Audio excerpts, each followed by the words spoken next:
In the last year, North Korea has been launching a lot of missiles. They're all just tests, but they're meant to send a message. North Korea is armed and dangerous. They've demonstrated missiles that can destroy Seoul and Tokyo, hit US bases in the Pacific, and now one that can reach Alaska. U.S. officials have confirmed that overnight North Korea launched an intercontinental ballistic missile, ICBM, capable of reaching Alaska. Kim Jong-un called it a gift to the Trump administration. This is the end goal, or at least towards the end goal, for North Korea.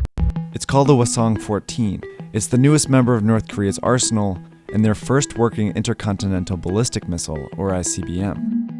It's the kind of thing that the US and Russia have thousands of and had used as a threat against each other during the Cold War. Hold at the ready, never less than 1,000 missiles.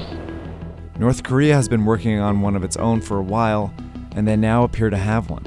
The North Koreans have had nuclear bombs since 2006, and they could certainly attack their neighbors, but they've had no real way to deliver them to a distant target.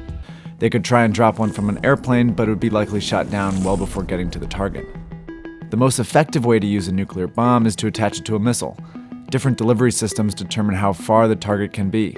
North Korea already has a huge arsenal of short and medium-range missiles, but it didn't have a working ICBM, which can hit a target up to 15,000 kilometers away because it's actually multiple missiles in one. Stacked on top of each other, each missile is used one by one to push the warhead into space. Then once it's over a target, this final section re-enters the atmosphere and detonates. This is a very hard thing to engineer, and tests of a previous long-range missile, the Taepodong-2, failed repeatedly. But on July 4, 2017, North Korea successfully tested an ICBM, called the Hwasong-14.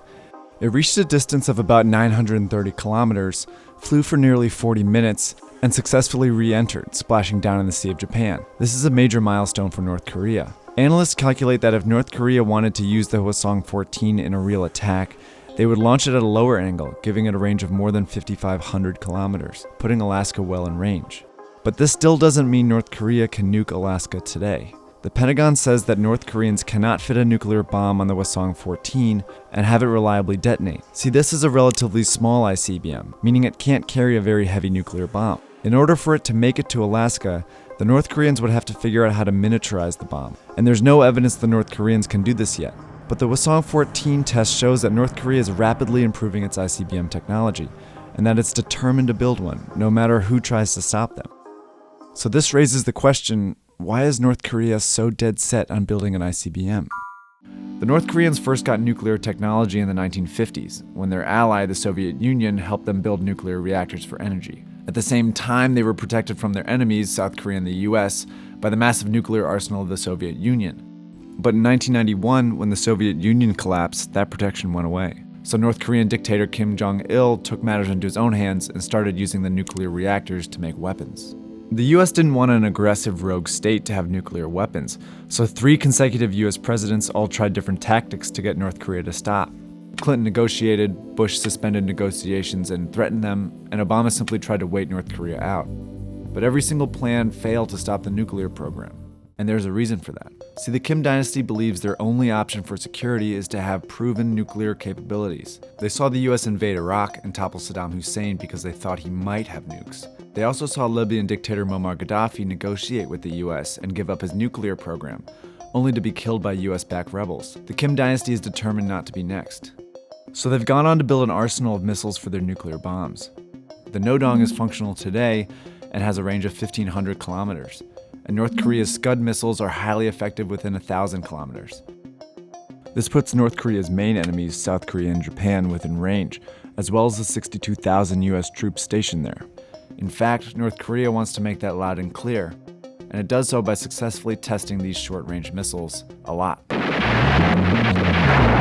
The tests provide a chance for them to improve their missiles, but more importantly, they send a political message. South Korea and Japan wouldn't attack North Korea because they've seen the missiles that could devastate some of their largest cities. Also, they don't have nuclear weapons of their own. So what's keeping North Korea from attacking its enemies? The US is, which has promised to protect South Korea and Japan with the largest ICBM arsenal in the world. This puts North Korea at a disadvantage. It knows the US can obliterate it, but it can't reach the US just yet. This is why the US can safely cut off North Korean trade and enact other punishments. And this brings us back to why North Korea has been trying so hard to build an ICBM. It's what they need to tip the scales in their favor. Right now, North Korea can only attack US allies, but if it can successfully test any of these ICBMs, it would be the same as telling the US, if you nuke us, we'll nuke you. If the US knows North Korea can target an American city, it'll be less likely to come to the aid of South Korea or Japan. This would effectively break up the alliance that's designed to keep North Korea in check. But the implications of this would go far beyond the Korean Peninsula. Suddenly, in charge of their own protection, South Korea and Japan would potentially develop nuclear weapons of their own, something Donald Trump once said he would be fine with. This would trigger a process called nuclear proliferation, and it's exactly what the US has been trying to prevent since the Cold War.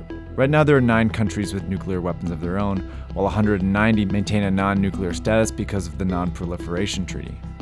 But the success of a North Korean ICBM could change that. If South Korea and Japan start looking to change their nuclear status, it could encourage other countries to do the same. So experts are urging the US to take action now while it still can. President Trump is pressing China to help.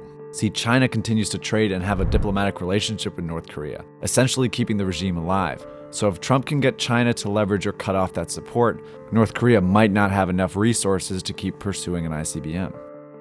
But for now, as North Korea continues to test and parade missiles, tensions continue to rise. 3 US presidents have said they'd prevent the North from building better nukes and missiles. 3 US presidents have failed. At least for now, it looks like Donald Trump will be the 4th.